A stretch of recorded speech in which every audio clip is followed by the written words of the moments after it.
The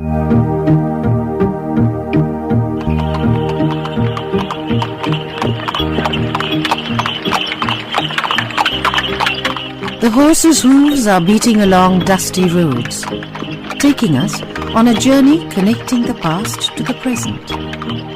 Trundling through 150 years of history, politics, social upheavals and changing lifestyles. These are depicted in the changing skyline as we move along. Architecture tells its own stories through marble, stone, brick and mortar. Through palaces, institutions, places of worship, houses of learning, homes grand and humble.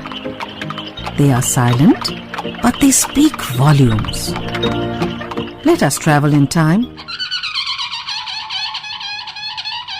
It is the month of May. Gulmohar trees make a flaming canopy. The atmosphere is hot, boiling over. As today, so it was in 1857, the year of the Rising, when temperatures ran high.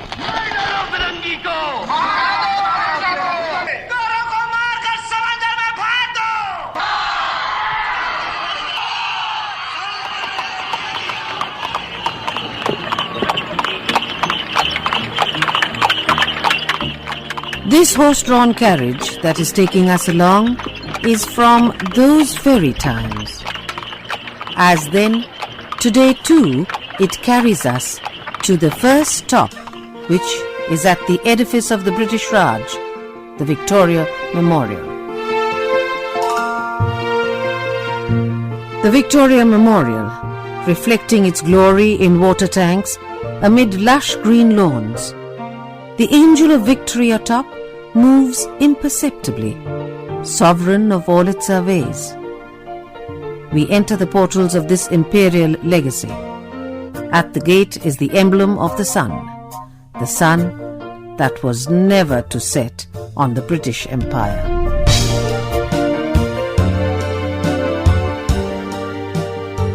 Queen Victoria took over the reins of power in 1858, soon after the Rising. In 1901, Lord Curzon decided that the recently departed Queen should be commemorated with a suitable monument. A statement that Victoria Memorial is British answer to Taj. You can identify 2 or 3 important features. For instance, the central dome or the other domes. There is a meeting point between the two cultures.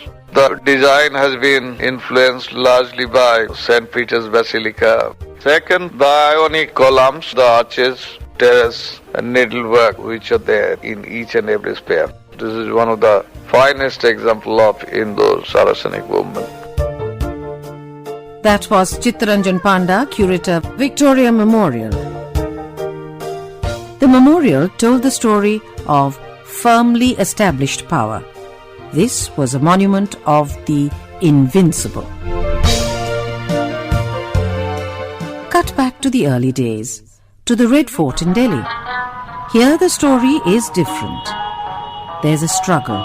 There's victory and defeat. The red stone walls, the ramparts, say it all. A fascinating story of decline and glory. William Dalrymple, British author, historian, has this to say. The Mughals at this period were so culturally self-confident that not only did they themselves continue to build in a very pure Shah Jahani style right up until the end, but also their cultural confidence transmitted itself to the British, who began to emulate them. You have Zafar building the Zafar Mahal in Mehruli in very much the same style as, unconsciously, as his ancestor Shah Jahan. And one of the interesting things is how, if you look at the Great Gateway of Zafar Mahal, there's no sign in the architecture that this was the last swan song. There's no sign this was a period of ebbing confidence or declining funds.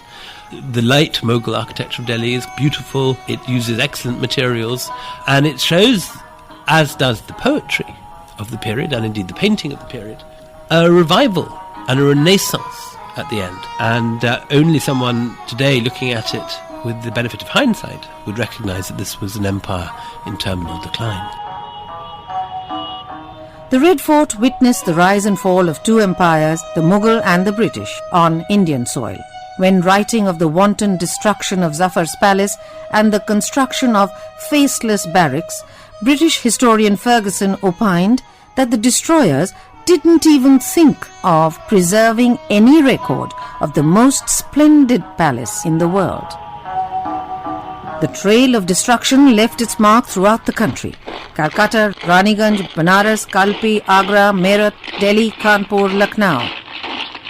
Yet, what architecture remained stood proud and impregnable. Poet and author K.K. Daruwala, who spent his formative years in Lucknow, emphasizes this point.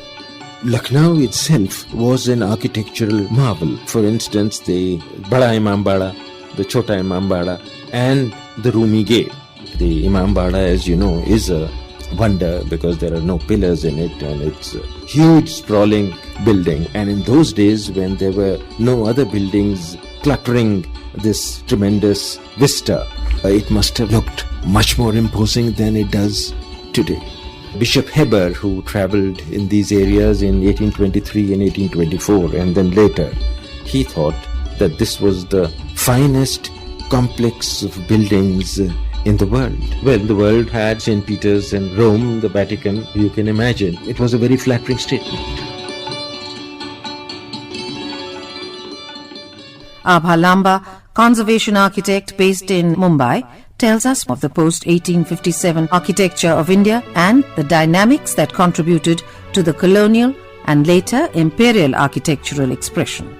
Before 1857, it was the East India Company that was building all the great edifices, and it was purely as a matter of a European trading company coming in, trying to impress the natives with the might and grandeur of neoclassical architecture, which was in a sense a bit of a copy of a textbook, pictures, postcards of what they would see back home. So you have St. Martin in the Fields at Trafalgar Square replicated in St. Andrew's Church, or such copies of the town hall. It happened in Calcutta, in Madras and in Bombay, with the town halls being sort of a Greek neoclassical face to them. Then post 1857, there was a big shift. One direction assumed that the Britishers were now the upholders of the empire, and right after the Mughals, they were heirs to the Indian throne. So there was a conscious effort to orientalize architecture, and therefore we have the Indo-Saracenic architecture evolving. And the other stream went purely very British in the Neo-Gothic style.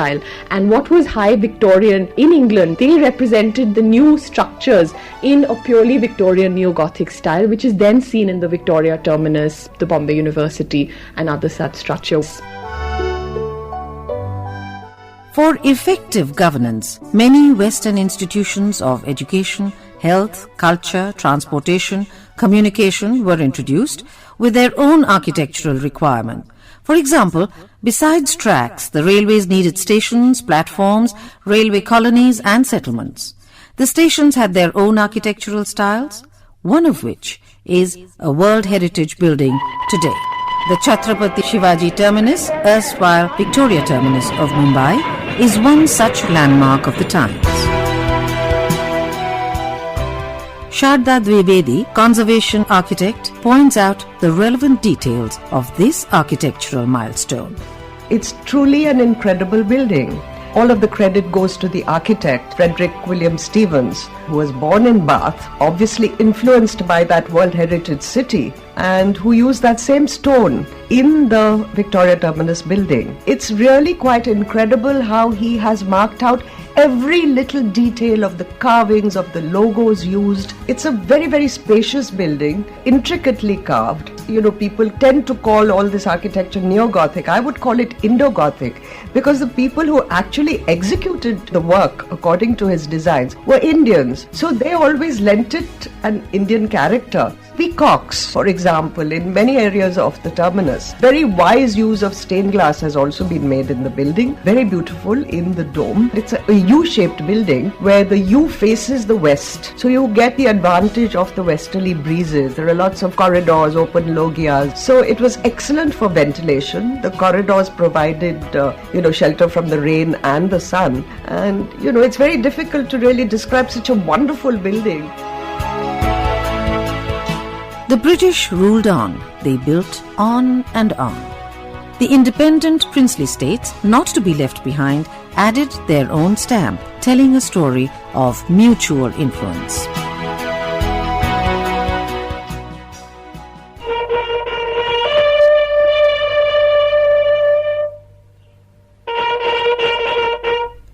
That sound brings to mind the picture of a quiet hill station with its own lifestyle. Architecture in the hills told yet another story. Let's hear it from one of the most popular storytellers of our time, our man from the hills, Ruskin Bond. Well, our hill stations, most of them came up in the 1820s, 1830s, and the British thought they would be good places to have a sort of convalescent depots for invalided troops or soldiers, as well as civil sort of rest stations where families could be sent during the hot summer months. So you would get very often a hill station like, say, Missouri, which has a cantonment attached, which started as a sort of military establishment. And then you have the civil station, which spread out in the other direction. Now, Simla, of course, was different in that it became the summer capital.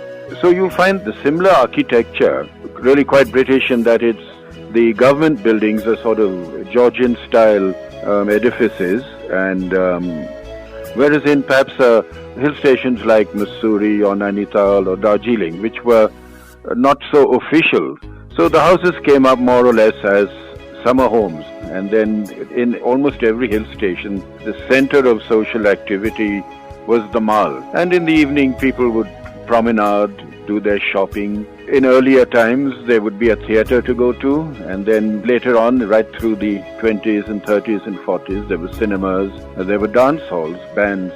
These sort of entertainments were popular. And in those times, you had more in the way of boarding houses rather than hotels. The boarding houses more or less died out. That was a great feature of hill stations, where people would very often convert their houses or bungalows into sort of little guest houses.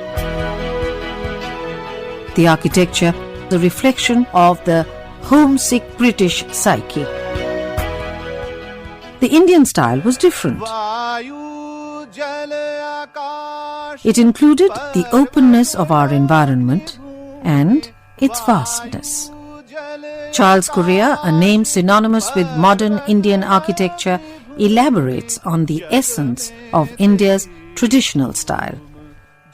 Because of our warm climate, the most wonderful part of the day is to be on a maidan under the open sky early in the morning, and the reason for that is that under the open sky one feels a particular sense which you don't get in a cold climate. People don't linger outdoors in London or Chicago. Not just our architecture, it's affected our whole mythology. I mean, the idea of enlightenment to the Lord Buddha had to come under the open sky. It could not have been in a room, and this is why even today for us the symbol of education is the Guru sitting under the tree, whereas in the West, it is the little red schoolhouse in North America, which is a closed room. It's strange because we know that in a closed room, you would never get that sense of enlightenment, which is the essence of education, which comes really from the open sky.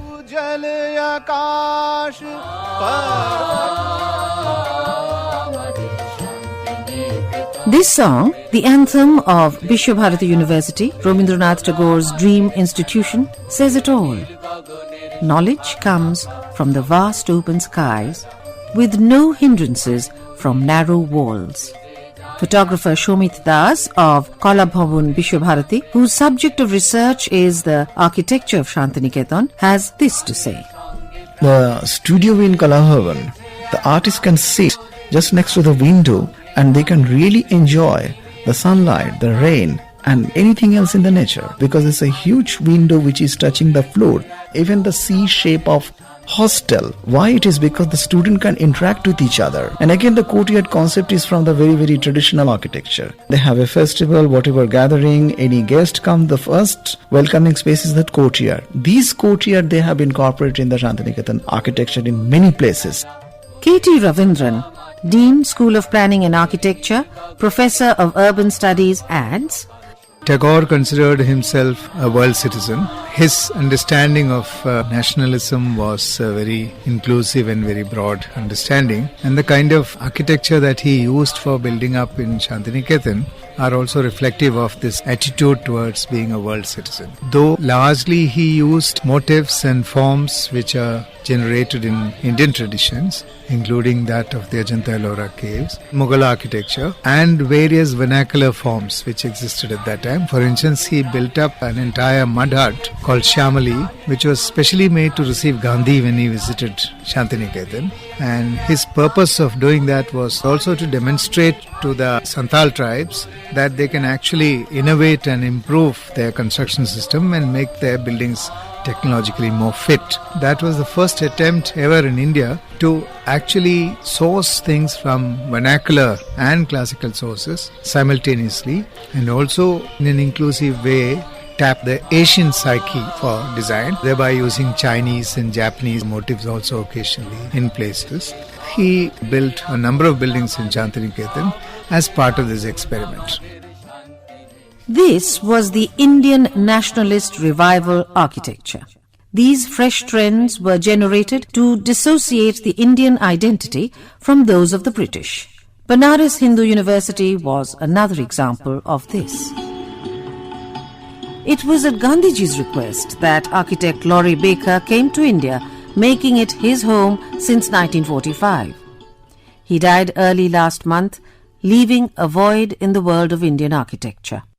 The Baker technology, with its minimal use of concrete, with emphasis on energy efficiency and cost effectiveness, could have been the answer to the rehabilitation needs of our urban slum dwellers, as also the housing requirements of our rural sector.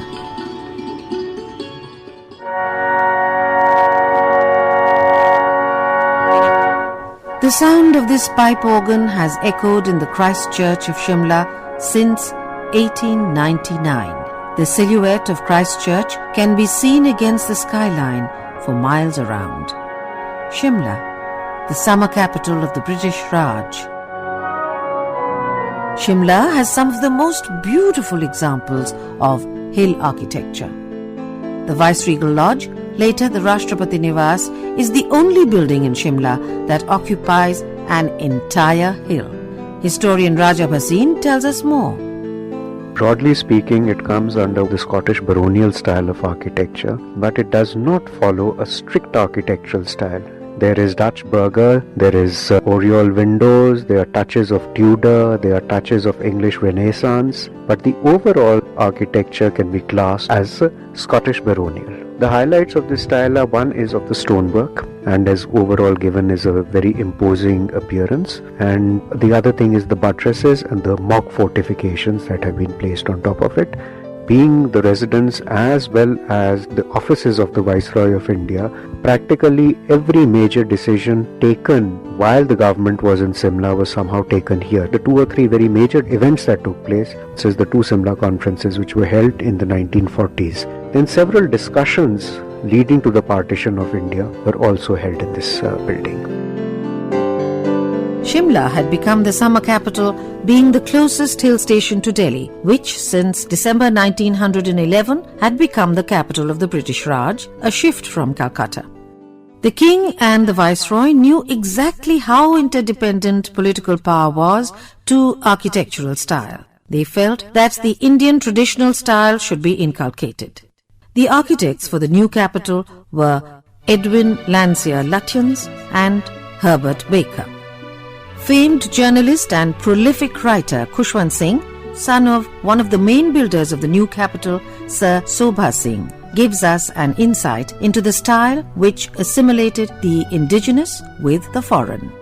They gave it external resemblance to Indian architecture. The 3 things they chose was a sunbreaker, the chhajja, window, jali, and then a dome, which they call the chhatri. So you have these external things which resemble Oriental architecture, but the rest was almost entirely British. Because they said the concept of law and order which the British brought should be exhibited in the style of the buildings which they were making. Raisina Hill was the chosen spot. Architect Baker had his doubts, till this incident. Khuswant Singh narrates. During monsoon time, he and some of his friends were riding out and they came up to Raisina Hill. And he records that they were standing there, it was raining intermittently, and he looked at the vast collection of ruins of cities and tombs and monuments lying ahead of him. He says a scene of total desolation. And he didn't feel whether or not they had made the right decision. And suddenly the rain stopped. The clouds cleared and a huge rainbow spanned the horizon, ending at where India Gate is today and covering the whole area. And he decided that this was a good sign and they could go on with this. The route of the rainbow is the route of our Republic Day parade now, presenting all the hues of our country. It seems to have been a decision well taken at the time. The imperial capital was built. Dhruv Narayan Chaudhary, a budding photographer in 1957, had got a bird's eye view of the city. While taking a joyride in an aeroplane, the pilot flew over Connaught Place first, which was designed by R.T. Russell. Connaught Place was dazzlingly white. Entire Connaught Place was a blaze of color with gulmohar trees. Then he went round New Delhi in a big circle. We saw from the air how green New Delhi was. It was entirely symmetrical. The stretch from the War Memorial Arch, which is called India Gate nowadays, right up to the Rashtrapati Bhavan. All the buildings stood up like impressive painting against the blue sky. I am sure Lutyens would have really liked that view, which poor man did not at that time in 1932. On Parliament Street, Broadcasting House was the only modern building. The circular building was based on the shape of the gramophone record and a spool tape, central elements of broadcasting till not so long ago. Dhruv Narayan Chaudhary visited All India Radio between 1942 and 52, when his father, the well-known writer Nirodzi Chaudhary, was talks officer with All India Radio. Whoever came after 43 or 44 to Delhi, all the visitors thought of visiting this building along with Red Fort, Qutub Minar, those double pillars and those three towers with a central tower in between housing all the offices and the studios in a semicircle which kept off the sound from the road. Of course, not that there was much sound, because when we used to walk up from Connaught Place to this side, we could hardly see 3 or 4 cars in an hour. The other interesting point is, instead of stone, as suggested earlier, this was built entirely with bricks, because shifting so much of stones during war years would have been very difficult and also would have put up the cost. This is All India Radio, Delhi, radiating on all transmitters. Long years ago, we made a tryst with destiny. Broadcasting House is one building that talks incessantly. It is an ongoing witness to various eras, past and present. Through its studios, it tells the story of free India.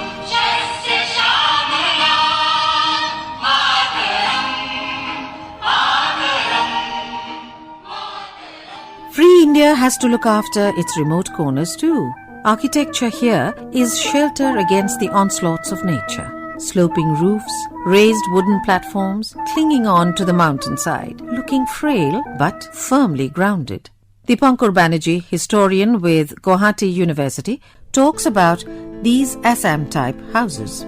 Any sort of brick structure which the British ventured proved disastrous for them. Then eye-opener was the 1897 earthquake. Shillong, which became the capital of Assam by that time, had some brick buildings and the casualty was quite high. After 1897 earthquake, the British took a policy decision that in future all the British buildings, particularly the government buildings, would be made of corrugated sheets on wooden structure. And that's how Assam type buildings came. But again, these were basically Scottish structures. If you look at the structure architecture of Raj Bhavan at Shillong. Look at some of the existing old bungalows which are there in tea gardens. Those were basically on the Scottish model.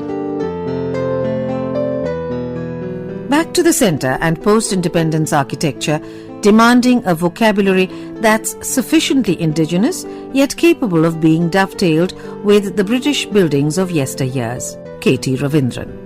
The 1947 to 60 period, as we know, our polity was dominated by the towering personality of Jawaharlal Nehru, and his mindset and ideology actually led to a certain kind of modernism being brought into India at that time. And he strongly backed the Le Corbusier, who had come here to design Chandigarh, who also did buildings in Ahmedabad at that time. He also set up a strong wing of architecture and design in the CPWD, which was at that time headed by Habib Rahman, who designed the Rabindra Bhavan at Mandi House in Delhi, which is a path-breaking building, because for the first time in that building, modernist idiom in architecture, which was prevalent all over the world, was tweaked into a kind of Indianness, as well as it created a new vocabulary for institutional design.